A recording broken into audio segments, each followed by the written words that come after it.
We got to talk about Expedia as well real quick. That's another mover that we are watching, another company that came out with earnings. And you can see here, this is another that beat on the bottom line, but there is a slight miss on the top line as well. And the company talking about the sort of whipsaw that it has seen as a result of COVID-19 and the effect on the travel industry.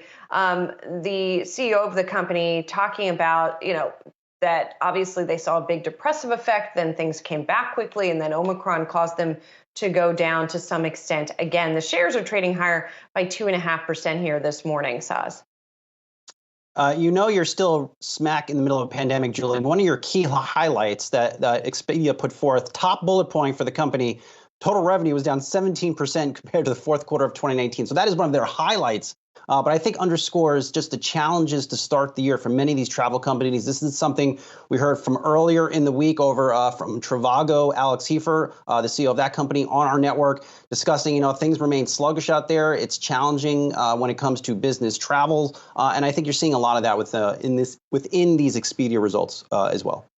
Yeah, most definitely. I mean, you see a rebound, right? Room nights stay that were booked on Expedia up 74%.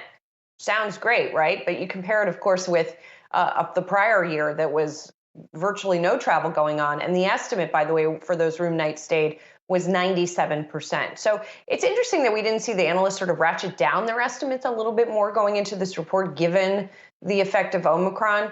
But nonetheless, the stock is not really being punished as a result of all of this, perhaps because there is this understanding that things are now coming back, perhaps, and that people are getting back out there. Yeah, clearly, I think all these stocks are trading off what could be really a nice summer for the lodging sector. Here's hoping. Here's hoping we all get out there and take vacations, perhaps, Brian Sozzi. I know. Yeah, probably not. I know.